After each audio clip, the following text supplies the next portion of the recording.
우리가 지금 묵상하고 있는 이사야서는요, 역사적인 이야기를 단 두 개만 기록하고 있습니다. 이사야서는 무려 66장이나 되는데요, 대부분의 내용이 다 예언이고, 예언이 아닌 역사적 이야기는 단 두 가지만 나온다는 거예요. 하나는 아하스 왕의 이야기고요, 다른 하나는 아하스 왕의 아들 히스기야 왕의 이야기입니다. 그러면 여러분, 이사야서는 왜 수많은 사건들 중에서 단 두 가지, 아하스 왕의 이야기와 히스기야 왕의 이야기만을 기록했을까요? 여러분, 이 두 사건은요, 완벽하게 대조를 이루는 사건이에요. 비슷한 어려움을 겪는 두 왕이 하나님 앞에서 서로 정반대로 대응을 합니다. 한 왕은 위기 앞에서 하나님을 의지하고, 다른 왕은요, 하나님을 저버립니다. 이 두 왕의 극명한 대조를 통해서 하나님께서 유다에게 원하시는 것이 무엇인지를 아주 강력하게 전하는 것이죠. 그래서 이사야서를 이해하려고 하면 이 두 사건을 대조하여 볼 수 있어야 합니다. 이번 주와 다음 주는요, 이 두 이야기를요, 각기 살펴보도록 하겠습니다. 오늘은 먼저 아하스 왕의 이야기입니다. 사건의 배경은 이와 같습니다. 1절을 같이 한번 읽을게요. 시작.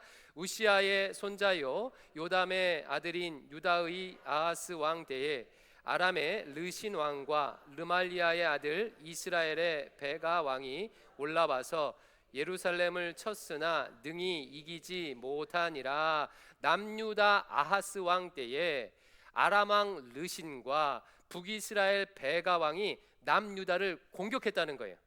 하지만 예루살렘은 정복하지 못했다는 것입니다. 이 이야기를 앞으로 하겠다는 거예요. 이것을 이해하기 위해서는요, 당시의 역사적 상황을 좀 알아야 합니다. 지도 띄워주시겠습니까? 자, 우리 여러 차례 보았던 고대 근동의 지도지요. 자, 이스라엘이 어디에 있지요? 정 가운데 있는 작은 동그라미, 요단강을 중심으로 형성된 나라가 이스라엘입니다. 이사야 당시에는 이 이스라엘이 북이스라엘, 남유다로 이렇게 갈려 있었습니다. 남서쪽에는 나일강을 중심으로 애굽이라는 나라가 번성을 했고, 이제 북동쪽에는 유프라테스, 티그리스 강을 중심으로 여러 나라가 등장을 했는데요, 이사야 시대에는 아수르가요, 이 지역에 패권을 장악하고 있었어요. 내려주셔도 좋습니다. 그런데 이 아수르가요, 굉장히 폭력적인 나라였습니다. 틈만 나면 다른 나라를 쳐들어갔어요. 이러다 보니 아수르가 어떻게 하느냐에 따라서 그 밑에 있는 이스라엘과 또 작은 나라들이요, 큰 영향을 받았던 거예요. 아수르가 침략해 오면 나라가 힘들어지고, 아수르가 공격하지 않으면 나라가 그래도 살만해지는 이제 그런 상황이었던 겁니다. 다행히도 아하스 왕의 할아버지 우시야 왕과 아버지 요담 왕 시대 때는 이 아수르 안에 내분이 일어나서 침략 전쟁을 일으키지 않았어요. 그런데 문제가 생겼습니다. 이 틈을 타서 북이스라엘 왕 베가하고 아람 왕 르신이 반 아수르 동맹을 결성해서 아수르를 먼저 치기로 계획을 했던 거예요. 아수르의 내분을 틈타서 이 고통의 싹을 미리 잘라버리려고 한 거지요. 이를 위해 베가와 르신은 남유다에게도 같이 반아수르 동맹에 동참할 것을 요구합니다. 여러분, 남유다가 어떻게 했을까요? 아버지 요담도 그렇고 아하스도 그렇고 동참하기를 거부합니다. 이에 베가와 르신이 아수르가 아니라 남유다를 먼저 침공을 해버려요.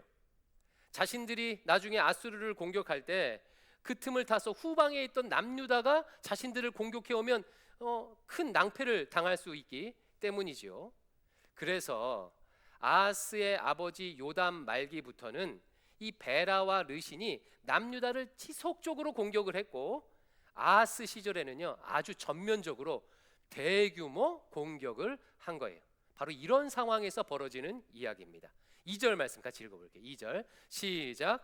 어떤 사람이 다윗의 집에 알려 이르되 아람이 에브라임과 동맹하였다 하므로 왕의 마음과 그의 백성의 마음이 숲이 바람에 흔들림 같이 흔들렸더라. 어느 날 아하스에게 소식이 들렸습니다. 왕이시여, 아람과 에브라임이, 즉 북이스라엘이 군사 동맹을 맺고 우리에게 선전포고를 했습니다.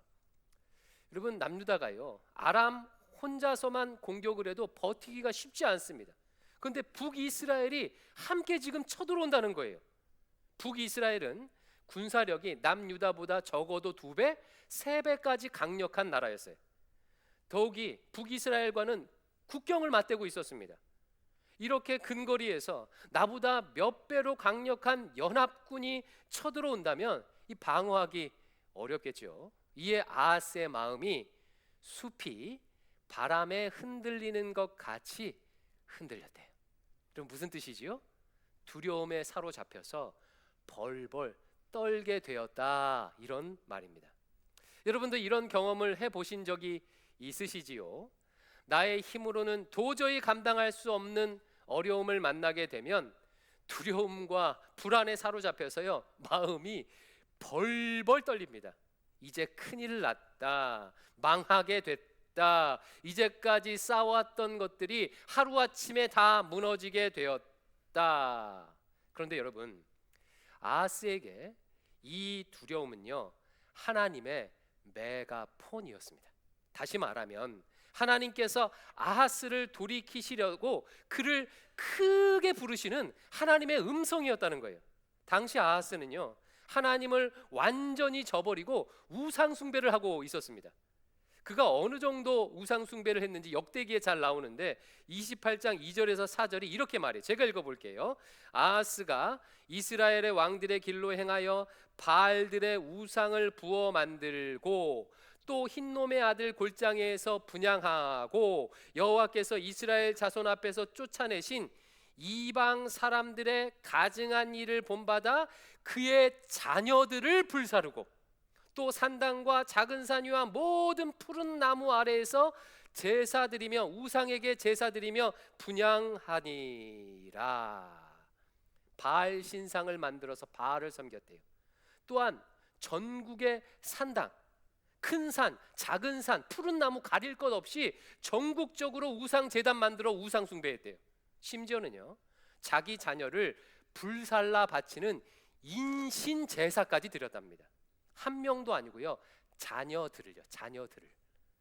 인신 제사는 신명기 율법이 사형으로 규정하고 있는 절대 해서는 안 되는 제사 방식이에요. 그래서 우상 숭배를 했던 남유다 여러 왕들도요 인신 제사만큼은 하지 않았습니다. 그런데 아하스는 여호와께서 가증히 여기시는 인신 제사까지 범한 거예요. 또한 아하스는요 예루살렘 성전 문을 아예 폐쇄를 해버리고 여호와 하나님께 제사 드리는 것도 금지시켜 버렸어요. 그러니까 한마디로 하나님께 완전히 등을 돌린 겁니다. 여러분요, 보통 고대 근동에서는요 다신교적인 배경을 갖고 있기 때문에 보통 우상 숭배했던 왕도요 내 주신인 여호와를 섬기면서 동시에 다른 신을 섬기는 방식으로 우상 숭배를 했어요. 보통은 다 이렇게 합니다. 그런데 아하스의 경우는요 자신의 주신인 여호와 하나님을 완전히 버려버린 거예요. 거부한 겁니다.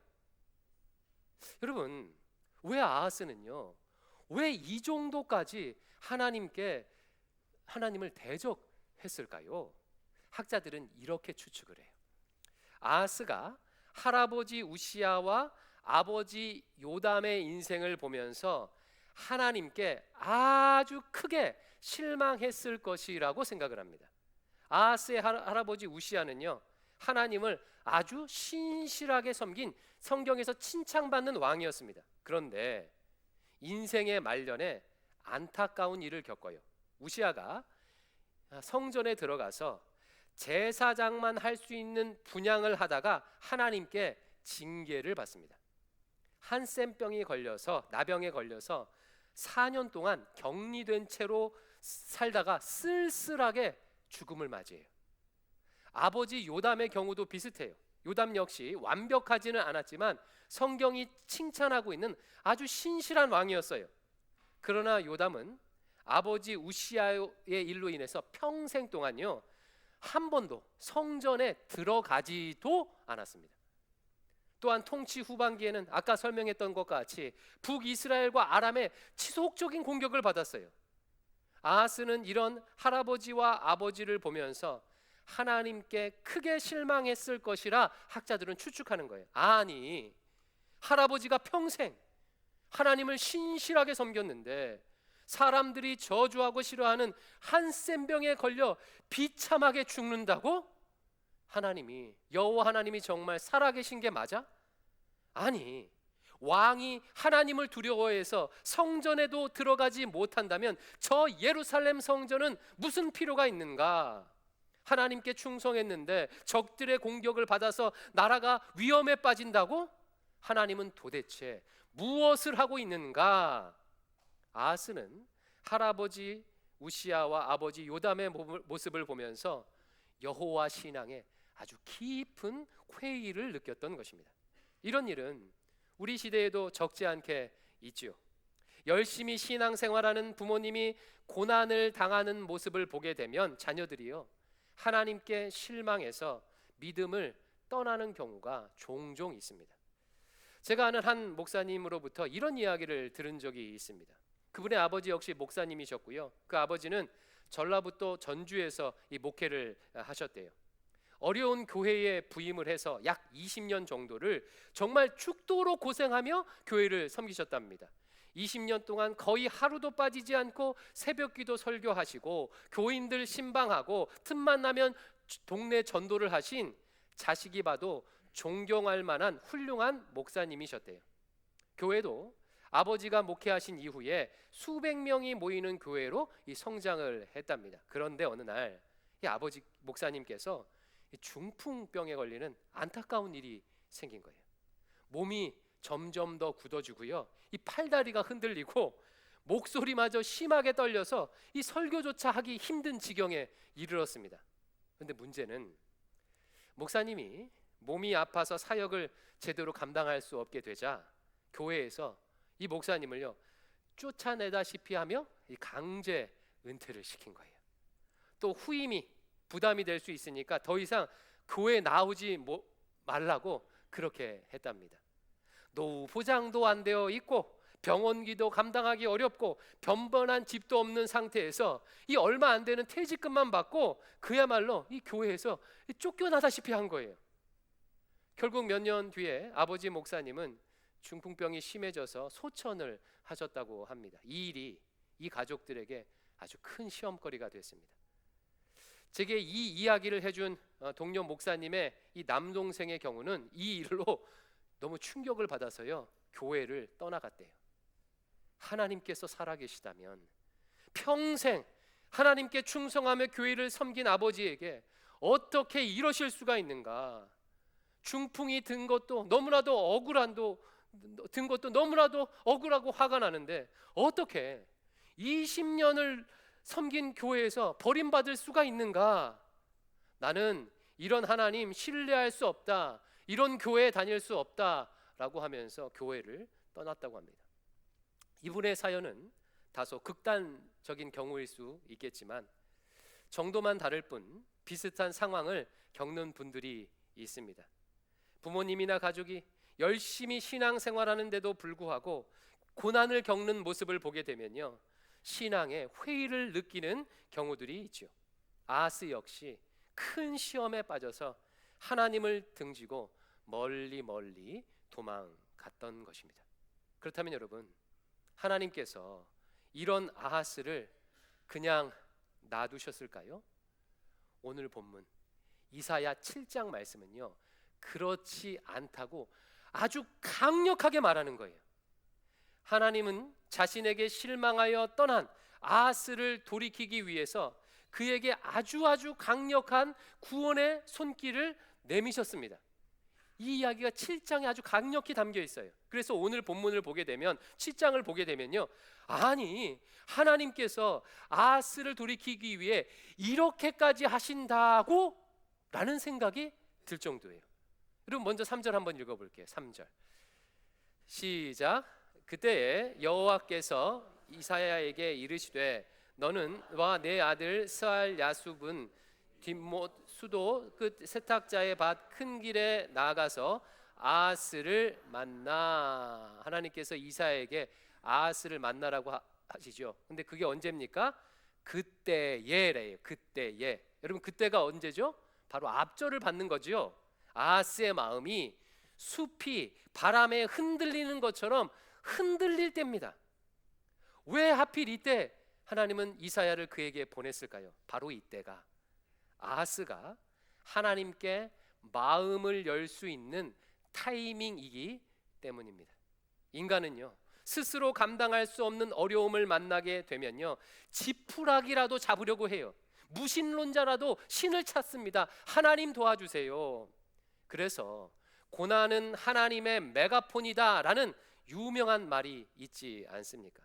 그러므로 사랑하는 성도 여러분, 숲이 바람에 흔들리는 것과 같은 두려운 순간을 만나게 된다면 오히려 이때가 하나님께서 나를 부르시는 순간이라고 여기십시오. 하나님을 멀리하고 있는 나를 하나님께서 아주 큰 소리로 부르는 순간이라고 여기시기 바랍니다. 이처럼 하나님은요 아하스의 마음이 흔들릴 때 이사야를 통해 아하스를 찾아오셨어요. 그런데요 좀 특별하게 이사야에게 이사야의 아들 스알 야숲을 데리고 가라고 명령을 합니다. 아니 아하스를 찾아가는데 왜 아들까지 데리고 가래요? 이게 뭐냐면요 이것은 일종의 행위 예언이에요. 행위 예언. 행위 예언으로서 메시지를 아주 강력하게 전할 때 사용하는 방식이에요. 스알 야숲의 이름의 뜻은 남은 자가 돌아오리라 라는 뜻을 가지고 있습니다. 즉 남유다가 적으로부터 공격을 받겠지만 하나님께서 남은 자가 돌아오게 해 주시겠다, 하나님께서 남유다를 지켜주시겠다 라는 의미를 담고 있는 행위 예언인 거예요. 이처럼 하나님께서는요 아하스가 아주 심각하게 주의 깊게 받아들일 수 있도록 이사야의 아들까지 동원해서 강력하게 메시지를 전한 것입니다. 자, 4절도 같이 읽어볼게요. 시작.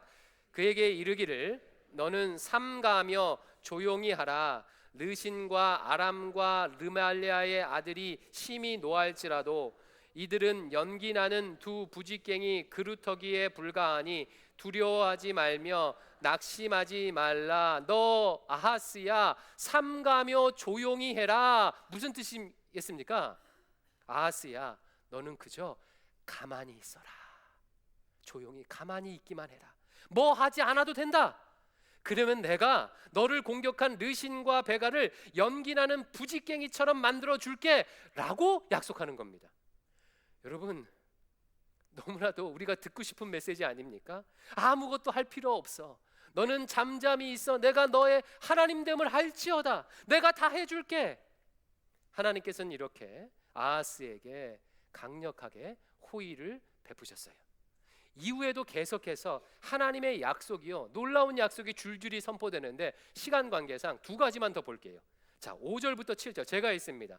아람과 에브라임과 르말리아의 아들이 악한 꾀로 너를 대적하여 이르기를 우리가 올라가 유다를 쳐서 그것을 쓰러뜨리고 우리를 위하여 그것을 무너뜨리고 다보엘의 아들을 그 중에 세워 왕으로 삼게 하였으나 주 여호와의 말씀이 그 일은 서지 못하며 이루어지지 못하리라. 아하스야 아람과 북이스라엘이 너를 공격해서 점령해서 다른 왕을 세우려고 하지만 그 일은 절대로 일어나지 않을 거야.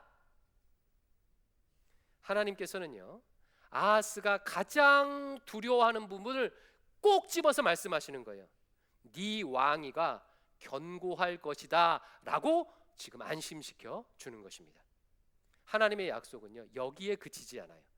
그 다음 예언에 보면 아주 흥미로운 독특한 강조 용법이 나오는데요 8절과 9절이거든요 하나님께서 지금 이 8절과 9절을 같이 한번 읽어볼 텐데 뭐라고 지금 아하스에게 약속하시는지 한번 맞춰보세요. 이 정도를 해석할 수 있으시면요 아주 성경을 진짜 잘 아시는 겁니다. 8절과 9절 같이 읽습니다. 시작. 대저 아람의 머리는 다메섹이요 다메섹의 머리는 르신이며 65년 내에 에브라임이 패망하여 다시는 나라를 이루지 못할 것이며 에브라임의 머리는 사마리아요 사마리아의 머리는 르말리아의 아들이니 만일 너희가 굳게 믿지 아니하면 너희는 굳게 서지 못하리라 하시니라. 여러분 알듯말듯하지요. 도대체 머리가 뭐고 무슨 뜻입니까? 여기서 머리라는 말은 다스림이라는 뜻이에요. 즉 아람 나라는 수도인 다메섹이 다스리고 그 수도 다메섹은 르신 왕이 다스린다. 북이스라엘은 그 수도인 사마리아가 다스리고 사마리아는 베가 왕이 다스린다라는 뜻입니다. 그리고 여기서부터가 중요해요. 그리고 나서 그 다음에 중요한 문장 하나가 지금 생략이 되어 있는 거예요. 이것이 히브리어의 아주 독특한 강조 용법입니다. 평행 본문을 통해서 진짜 말하고 싶은 내용을 생략함으로 아주 강력하게 강조하는 용법.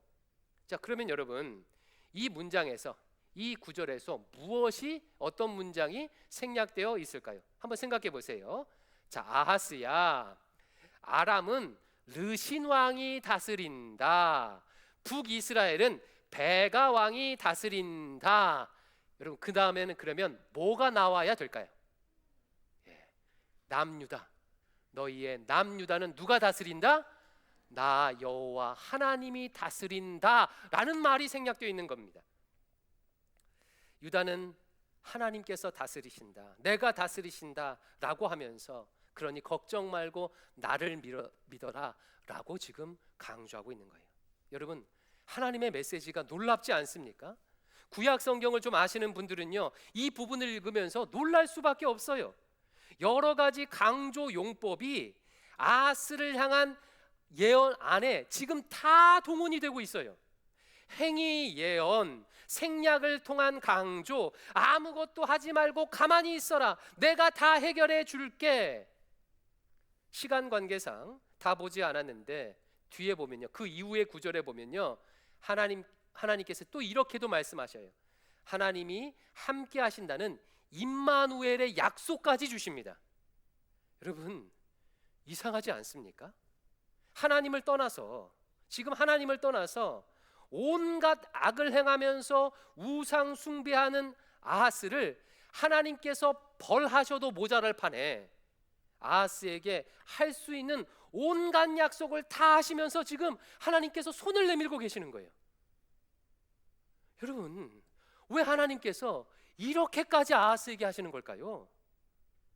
저는 하나님께서 아하스의 방황을 이해하셨기 때문이라고 해석합니다. 아하스는 할아버지와 아버지의 일로 인해 하나님께 크게 실망했어요. 그리고 그런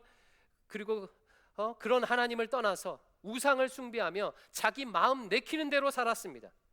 하나님께서는 이와 같은 아하스의 방황을 이해하시고 그를 꼭 안아주시면서 자신에게로 돌이킬 수 있도록 지금 기회를 주신 거예요.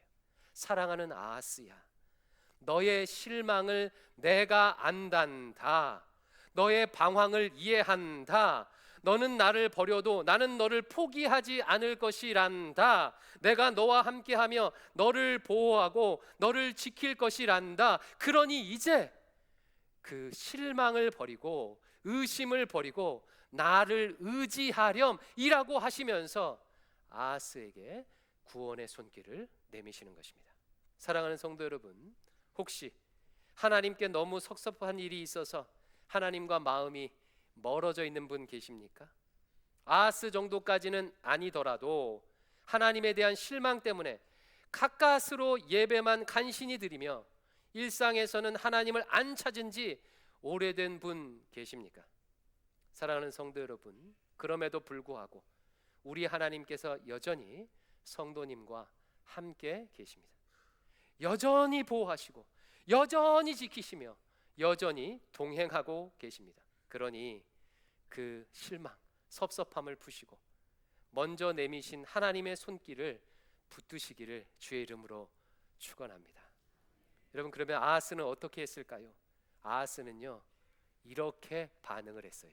10절부터 12절까지 말씀 제가 읽습니다. 여호와께서 또 아하스에게 말씀하여 이르시되 아하스야, 내 하나님 여호와께 한 징조를 구하되 깊은 데에서든지 높은 데에서든지 구하라 하시니 아하스가 이르되 나는 구하지 않겠습니다. 나는 여호와를 시험하지 않겠습니다 라고 반응을 해요. 하나님께서 아하스에게 구원의 징조를 구하라고 요청하시는 거예요. 다시 말하면 확실한 구원의 징조를 보여줄 테니 제발 내 앞에 나와서 내 이름을 부르며 기도하라는 거예요. 나를 찾으라는 거예요. 그러나 아하스는요 나는 여호와를 시험하지 않겠다고 하며 거절합니다. 얼핏 보면 믿음 좋은 반응인 것 같지만요 사실은요 하나님을 의지하지 않겠다고 거부하는 거예요. 이렇게 아하스는요 안타깝게도 하나님께서 내미신 구원의 손길을 거부합니다. 그리고 자신의 방법대로 하나님이 아니라 아수르를 의지해요. 예루살렘 성전과 성에 있는 모든 은금을 싹 다 긁어다가 아수르 왕에 바치고요 도움을 구해요. 결국 이 일로 아하스와 남유다는요 아수르의 속국으로 전락하고 맙니다. 그러면 여러분 아하스가 하나님의 도우심을 거부했으니까 예루살렘은 멸망하게 됐을까요? 안 됐을까요? 여기서 놀라운 일이 일어납니다. 그렇지 않아요. 하나님께서 끝끝내 예루살렘을요 지켜주십니다. 지켜주셔요. 아하스가 하나님의 도움의 손길을 거부했음에도 불구하고요 아하스의 왕위를 보존을 해주세요. 놀랍지 않습니까? 그럼 하나님께서 왜 이렇게까지 하셨을까요? 그 이유는 하나님께서 다윗의 집을 보존하시겠다는 약속을 지키신 거예요. 우리가 아까 읽었던 2절 말씀 상반절을 다시 한번 읽어볼게요. 2절 상반절 시작. 어떤 사람이 다윗의 집에 알려 이르되 아람이 에브라임과 동행하였다 하였으므로 본문은 어떤 사람이 아하스 왕에게 알려라고 하지 아니하고 뭐라고 표현하고 있어요? 다윗의 집에 알려라고 표현하므로 아하스가 다윗의 후손임을 강조하고 있습니다. 하나님은 과거 다윗에게 너의 왕위가 영원할 것이라고 약속하셨지요. 만약 예루살렘이 무너지고 아람 사람이 왕이 되면 이 약속은 물거품이 되는 거예요. 그러나 하나님께서는 끝까지 약속을 지키셨습니다. 즉 아하스의 조상인 다윗, 우시야, 요담의 충성이 그냥 사라져 버린 것이 아니라는 뜻이에요. 조상들의 믿음이 패역한 아하스를 절체절명의 위기에서 살려준 것입니다.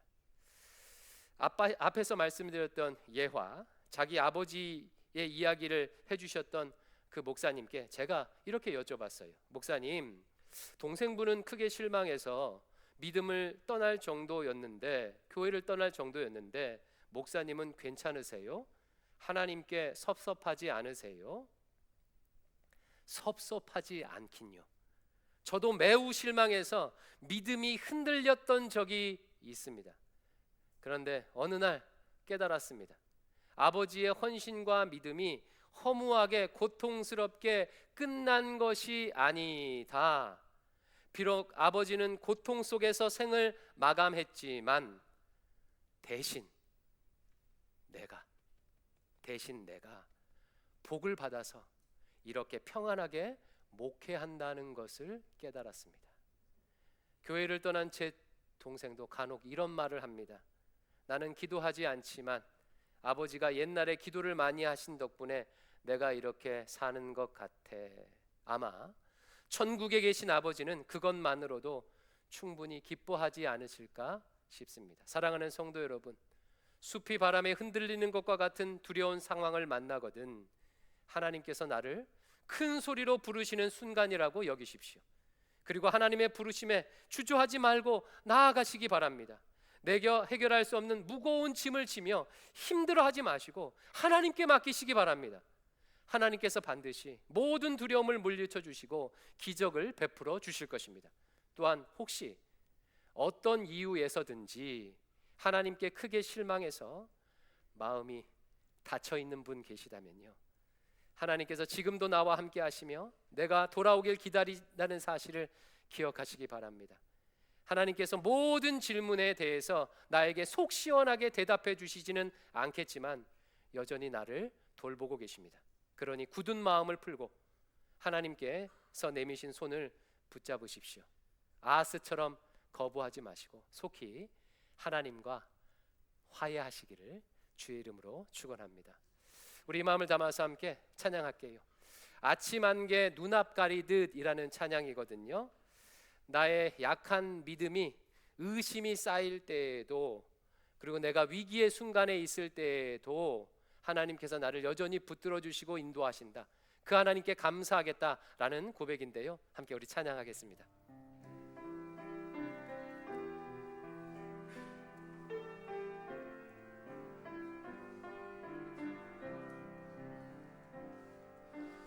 아침 안개 눈앞 가리듯 나의 약한 믿음 의심 쌓일 때 부드럽게 다가온 주의 음성, 아무것도 염려하지 마라. 빗줄기에 바위 베이듯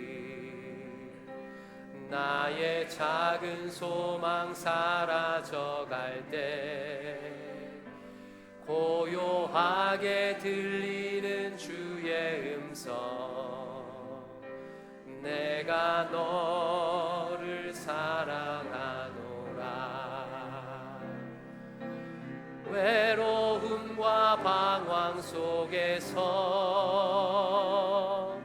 주님 앞에 나아갈 때에 위로하시는 주님, 나를 도우사 상한 나의 마음 감싸주시네.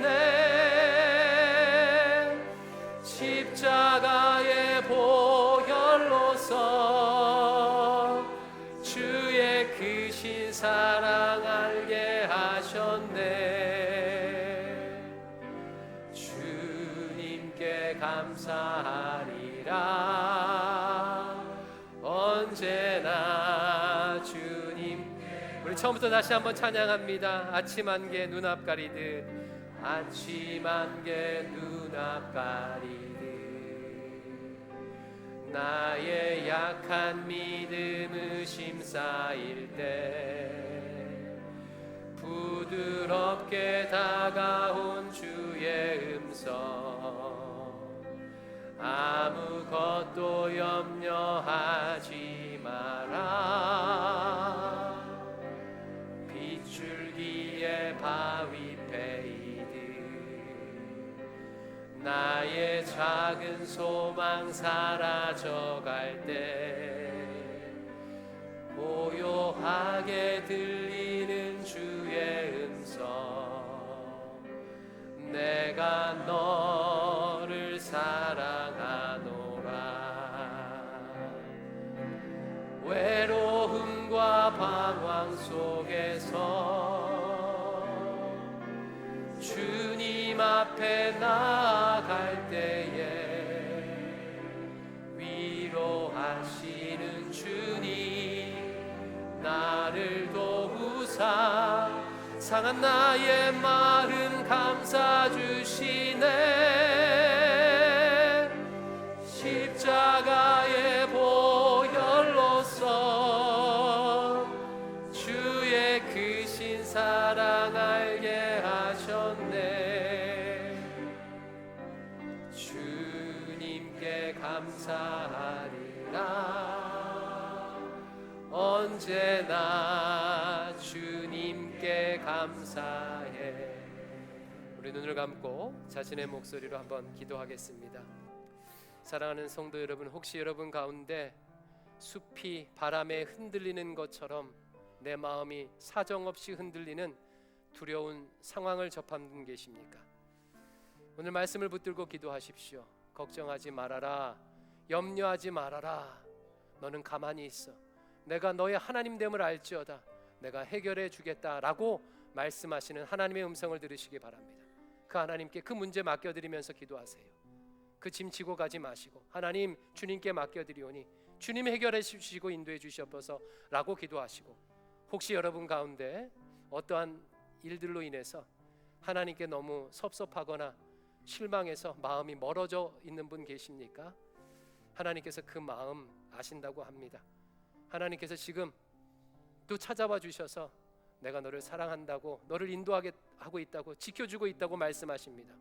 그 하나님이 내미신 손길을 붙드시기 바랍니다. 하나님, 제가 다시금 하나님 앞에 나아가오니 인도해 주시옵소서. 내 굳은 마음을 풀어주시고 하나님과 친밀해지게 하여 주시옵소서. 우리 자신의 목소리로 함께 기도하겠습니다.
예수님 이름으로 기도드립니다.